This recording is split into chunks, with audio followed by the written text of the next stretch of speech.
This is the Milo Beasley Show. This is the Milo Beasley Show. There's only one thing you need to know. This is the Milo Beasley Show. And now, here's your host, Milo Beasley. And welcome to the Milo Beasley Show, dude, episode number 352, right? Is that right? 352? 353? 353. 353. It's all about numbers at this point. And speaking of numbers, I have the perfect guest for you today. So please help me welcome for this time the Cowboy Coder. How are you doing? I'm doing fantastic, man. Thanks for having me on. I'm super excited to make it on this 353rd show, man. It's exciting. Yeah, super excited to have you. Talking with MC Lars, who introduced us and gave me your backstory. And considering I've worked in video games in the video game industry for over 12 years, I was definitely interested to hear your story and how you went from a job within the coding industry to now a music career. So I guess before we do that, we just do want to say that you do have your first single, Code Rage, is out on YouTube right now. So we'll definitely link. We'll throw a link on in our comments so people can go and check it out. But Todd, I have to know. So you were a systems analyst, right? Yeah. I've been in IT for probably 15 years now, and done everything from the whole project life cycle to coding to everything. And so it's been kind of a wild journey. And when I kind of hooked up with Lars, it kind of reignited. Like, I've always been into music. Just in high school, I was in a band, and we did all kinds of. We were mostly a cover band. But I never really got into like writing music till I connected with Lars, and he kind of showed me like how you should go about that whole process and everything. So now, when you were doing IT, when you were doing when you were just working on a computer, would some of these things, would some lines pop into your head? Like, would there be like either song lyrics that you would just sing, or parody lyrics while you were working? Yeah, absolutely. In fact, that's what there's a song on the album called No Pointer Exception. And I don't know if like any of the techies out there will appreciate that. But that's like whenever I would see that, I was like, I gotta write a song about that, because it's like the most annoying error ever. It's like nondescript. It's just like, something bad happened. We don't know what, but you'll figure it out. I mean, I hear you 100%. I'm hoping that a lot of my fellow EA folks out there are watching, and some other computer nerds are out there. Would you consider yourself a computer nerd? Yeah, absolutely. I mean, I totally embrace and own that that designation. There's something about the nerd or the geek culture that's very like quirky and weird, but also like very thoughtful and like passionate about what they're doing, and I think that's really cool. And I think that like that whole concept kind of permeates different areas too, right? Like, you might be a geek in sports or a geek in entertainment or whatever, and I just think like you take that kind of filter and put it over the tech world, and it fits like almost perfectly.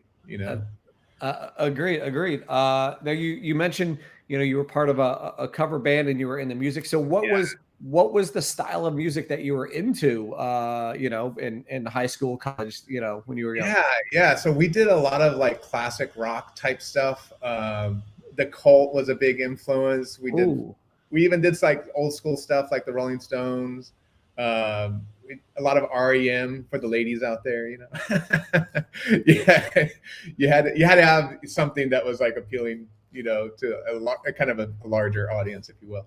But those were like some of the big influences back there. Also, Rush was a big influence. I was the bass player, so I was always like looking for challenging things, and I was always drawn to Rush just for their, Geddy Lee is like one of my favorite musicians of all time. Just the way he's can take an instrument and elevate it to like the next level, Absolutely. And so your name, the Cowboy Coder, is that you're in Texas? Does that are you a cowboy in real life? Yeah, it's kind of an interesting story how that all came about. But I'm actually in Puerto Rico now. I've moved. Oh, you're in Puerto Rico now. Yeah, I've moved from Austin, Texas to now Puerto Rico. And I made that move about a year and a half ago or so. Oh, so during like the whole COVID process. Yeah. During the whole like craziness, I was like, this is like even crazy. I guess I just wanted I needed a change and I needed kind of an adventure. And I was like, definitely a change in an adventure. Yeah, exactly.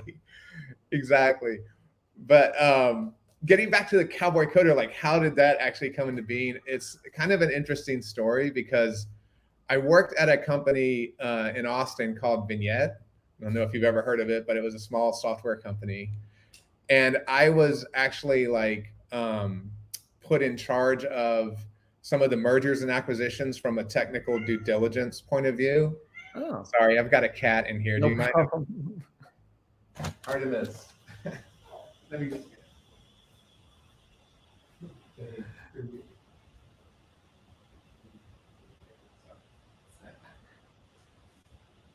All right. My apologies. No problem. I mean, herding cats, herding sheep, it's all the same. That's right. I'm sorry about that. Hopefully she'll stay quiet now. But yes, where were we? Getting back to Cowboy Coder. How did that come about? Right. So while I was at this company, we were integrating with another company out in the Bay Area called Epicentric, and that was integrating a content management system with a portal system, if you're familiar with those old web technologies. Right. But it was so funny to me because a lot of their stuff was very academic, very theoretical. They were always about design patterns and all this stuff. And we could never get the integration to work that smoothly. And so they would always, and of course, being from Texas, they would always get on the calls and be like, oh man, you guys are just Cowboy Coders down there in Austin or whatever. And I just kind of liked that, name or whatever. And I was like, yeah, that's cool. That's a cool name. But it also how that kind of came about, on the record. And there's a lot of things to the whole cowboy coding mythology, if you will. But it's cowboy coding to me is you're trying to break free from the bounds of a methodology and create value and innovation with autonomy. And so it's kind of this cool metaphor for life, if you will, right? We've got all these rules and constraints that we have to work in. Right. And sometimes you have to be really creative to find ways to be these things are limiting me in some way, so I can find ways to go out beyond that, challenge myself, and find ways to, add value, creativity, innovation, all of those things, and just bumping up against that. So that's kind of the backstory of Cowboy Coder and cowboy coding. And what does that mean? And there's actually a song on the album called Cowboy Coding that kind of talks about that whole concept and how people can use it to, write their own code, make their own rules in life, so. Heck yeah. Yeah. Now, being in Texas, did you do any of the cowboy type stuff? Did you you ride horses and things like that? Yeah, I actually when I lived in El Paso, I was really into horses, and I would go out in the desert quite a bit, go horseback riding out there. Great. I had a lot of friends who had ranches, so I'd always go on their ranches and do all kinds of the Texas cowboy stuff. It was a lot of fun. That's fantastic. Now you're living in Puerto Rico. I was wondering because the video for Code Rage, you're I was like, where in Texas is that? Clearly, it was not in Texas. It was Puerto Rico. How much fun was it to shoot the video for Code Rage? Oh, it was so much fun. The whole, I don't know if you're familiar with Max Scaff, but he was the director of that video. Okay. And it was really it was really interesting because when we came up with the idea for the video, we first thought we would go into what's known as a rage room. I don't know if you've heard of these things. Yes, I'm familiar. Yes. Yeah, it's kind of like, instead of doing something more destructive in the outside world, go to a rage room and let all, get all your angst out. Right. But he said, what if we did it in like nature? So now you have like this really amazing contrast between like technology and nature and how we deal with that. So that was kind of like when he said it, I thought, wow, that's a great artistic contrast between like technology and the beauty of nature, and how like that's always kind of in conflict in some way. And it resolves back to like just getting into nature can help you address your code rage, right? Like it can help you deal with things that you're dealing with, right? Like nature is always great in that way. And so, yeah. And the idea of like taking some old equipment and just going out there and just like smashing it, that was so much fun. I didn't quite know how it would go, but it was like, it is cathartic, right? You're like, right, yeah. all the angst you have from like, the things that you're frustrated about with technology. It was a lot of fun to like get that out there, Absolutely. Just like Office. It was shades of Office space. I'm glad you caught that reference. Yeah. It was totally, that was something we actually added in at the very end. I was like, hey, let's do the whole little Office Space thing. Right. And with the dragging. Yes. Yeah, absolutely. Yeah. Yes. Now, again, we talked about you working with MC Lars. How did that happen? Who reached out to who? Did you reach out to him? Did he reach out to you? Yeah, that's a great story too. My girlfriend actually went to college with him back in the Bay Area. And so that's kind of how we initially got connected. He would come to Austin for South by Southwest a lot, and we would kind of hang out. And then Empire Control Room down in Austin, downtown Austin, it was in February of 2020. So right before the whole mess kind of started, we connected at that concert. And I just remember saying, man, it'd be cool to like do some music with you. And that kind of just started the whole journey into, he has a thing called Lit Hop Academy too. I don't know if you're familiar with that, but that was kind of part of that. And so he would kind of like structure, kind of some lessons in music and stuff. And he's just so amazing at like getting your creative expression to come out. And the really cool thing about him was like, I don't know if you've ever tried to write songs, but it's like, it's more challenging than you think, right? Like absolutely. And whenever I tried to do it, I could never really like, I always had some kind of block. I was like, why doesn't this fit? Or why doesn't it, and the light bulb moment went on when he was like, you have to connect the rhythm and the lyrics, and they kind of have to flow together, with the beats. And I don't know why that was, for me, it was just like one of those mental blocks, but he's really great at like getting you to like have those light moments where you're like, oh, now it makes sense. And then you can like flow into stuff. And he's so good at like flowing on his own. I don't know if you've ever been to one of his concerts. I love when he like asks people to like, hey, show me something. And he just starts like riffing about it, just free flow. I'm like, that's amazing. I don't know if I could ever do that, but it's really cool to see him do that. And he is able to get students to feel more comfortable like with expressing themselves and getting into that mode. So yeah, that's kind of how we connected. How long did it take you to write the album? Yeah, that's a great question. So to get through all the demos, we did like about one song a month. So it was about a year to get all the demos down. And then went into the studio. Let's see, I guess that was February of this year. So we got all the production stuff kind of wrapped up probably around May-ish or so. And so like, yeah. And so now we're all ready for the release, and we're ready to go. October 14th. That's the drop date. So that's October 14th. Is there is there a name on the album?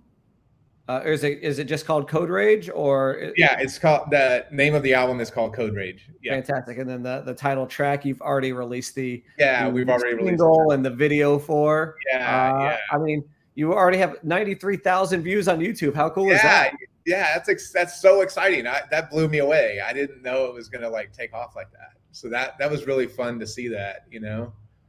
So now, is there any pressure on for a second album? Have you already started working on that? Yeah. I'm glad you asked. We've got a couple of things in the works. So one of the things that's coming up is it's a concept album. You'll appreciate this. It's about video games. Oh, fantastic. And we're going to do some remixes of some like really legendary games and the music that went with them. So things like The Last Ninja from Commodore 64. And we've already done Kerncraft. I don't know if you've seen that, but okay.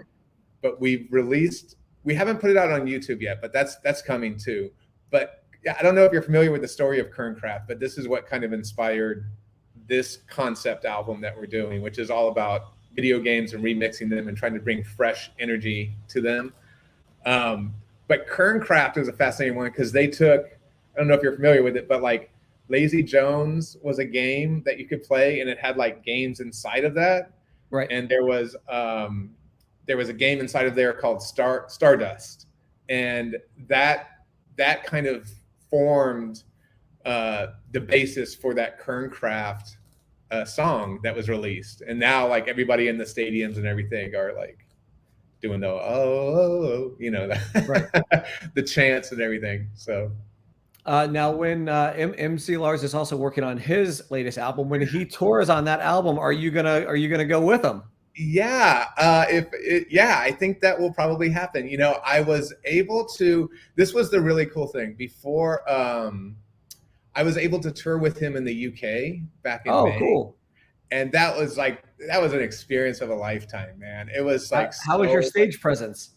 Yeah, I was really worried about it, but I think it went off really well. I mean, I got a lot of really good responses, and it was so cool to just like jump up on stage and just go for it, you know? And it was a lot of fun. So yeah, I'll probably I'll talk with Lars about that and see, like, you know, maybe there's an opportunity for that to happen in the future. But yeah, it would be really cool to do something like that. Yeah, I think so as well. Have you played any open mic nights down in Puerto Rico? Not yet. That's in the works though. I will have some things coming up and get out there. Puerto Rico, I'm not sure my music quite fits in down here, but we'll see. Hey, you never know. You never know. Yeah, that's right. You never know. Like, you never know until you try. So one thing I want to do real quick, it's something we do on the Milo Beasley Show. It's called the Milo Beasley Show Frequently Asked Questions. And these are going to be the same 5 questions that I ask to all of my guests. So are you ready? Okay. I am ready. Let's do it. All right. Question number 1. What was the first concert you attended? Wow, this brings me back. My first concert actually was when we were on summer vacation up in Maine, and it was with Heart of all groups. And I went with my cousin because they were going, and they're like, "Hey, you want to go?" And that was my first concert ever. That's fantastic. Really cool. I've been blessed to be able to see Heart, and I mean, what a show! They were amazing. Absolute show. Yeah. All right, question number 2. Yeah. Do you believe in ghosts? Yes, I do. Yes. Have you had some like weird stuff? I mean, have you been haunted by any Puerto Rican ghosts? No Puerto Rican ghosts, not yet. But I do have a few kind of stories about this. And the jury's still out, but I do think there's, in terms of like, was it really a ghost? I don't know. But like when we were traveling one time between Austin and Canyon, Texas, which is where a lot of my family's from, right. We stayed in a hotel purposely that was designated as a haunted hotel. And when we went in there, it was really weird. Like you had kind of like, it was a weird feeling that you got, and you know, you turn on the like the lights and stuff, and they'd stay on, and then they'd start to flicker a little bit. Right.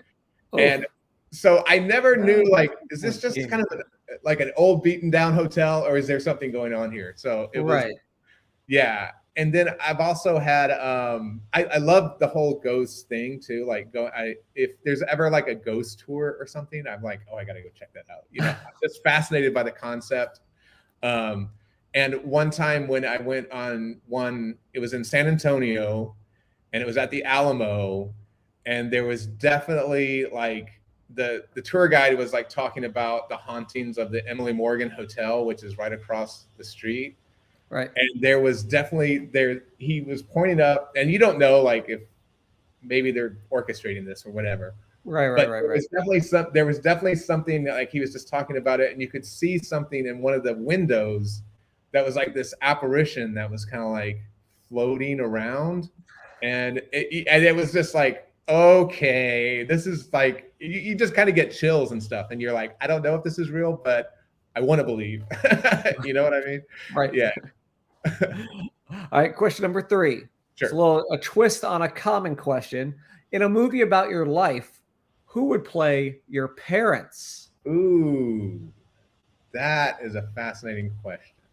Oh.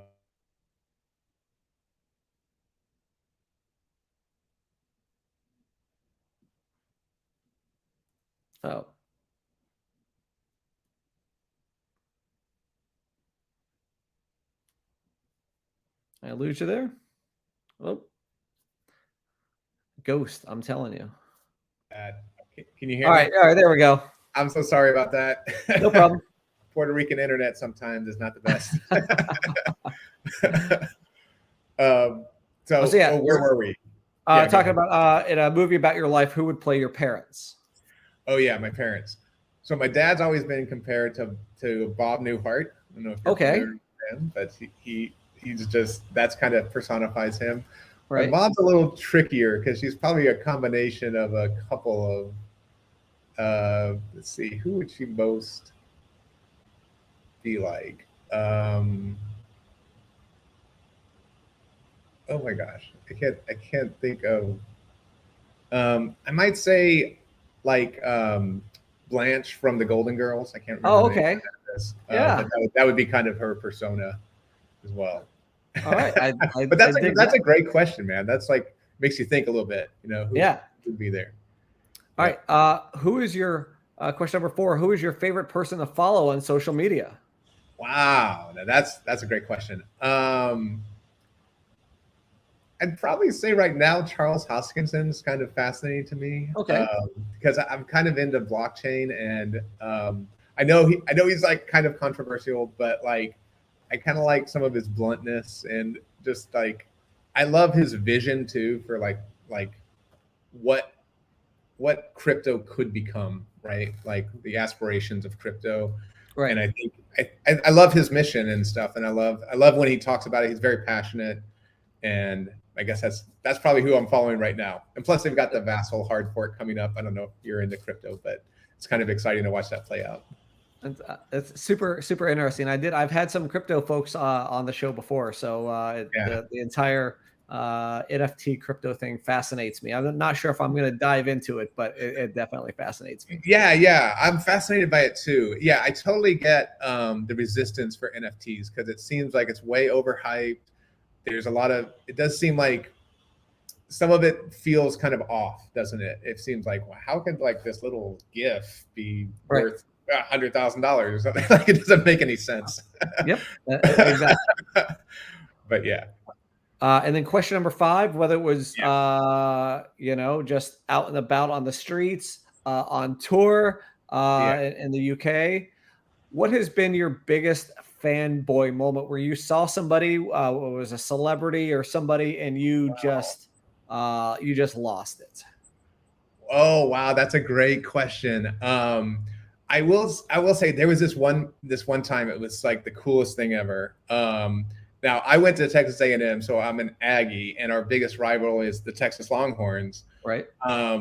But I met Ricky Williams. I don't know if you're familiar with him. Yes. But yeah, he was Heisman winner.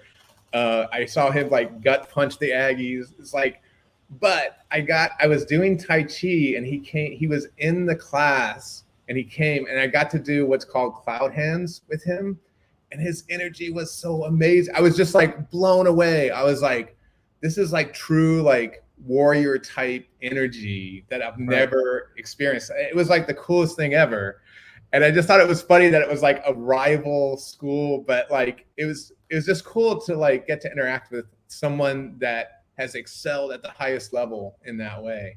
And I was like giddy afterwards. I was like, I can't believe that just happened. You know, that's fantastic. Yeah. That's a good story. I love that story. Yeah. So before we wrap up, where can folks find you on the social medias if they want to follow your budding career, see when new singles are going to drop, learn all about the new album? Yeah, thanks. So I'm on Spotify and SoundCloud right now. When the album drops, I'm going to be pushed out through DistroKid, so that's going to be available on like Apple Music and all of the other things that are linked to that. I'm also on Twitter, Cowboy Coder TX. Cowboy Coder TX. Yeah, and I'm on Instagram as Cowboy Coder TX as well. I've got a Facebook page, and those are the big things that I've got out there right now. I also got a YouTube channel, right? It's got my video on there. Right. Yes. Absolutely. So we just want to reiterate, the album Code Rage drops October 14th. The title track, the single Code Rage, the video is available now on YouTube. Again, highly recommend you check it out. Yeah. So Cowboy Coder, any last words before we wrap up? Yeah, no, I really appreciate you having me on. It's great. I hope your listeners get to check out the album and really enjoy it. I hope they'll see the blending of music and technology, and I hope they enjoyed as much as I did making it. So that's fantastic. Well, thank you for hanging out and chatting about it. I'm super excited to hear the full album, and thank you all for hanging out with us today, wherever you are, at home, on your phones, however you're watching or listening to this. Don't forget to hit that subscribe button, and most importantly, tell your friends. And we'll see you next week. Yeah. See you, everyone.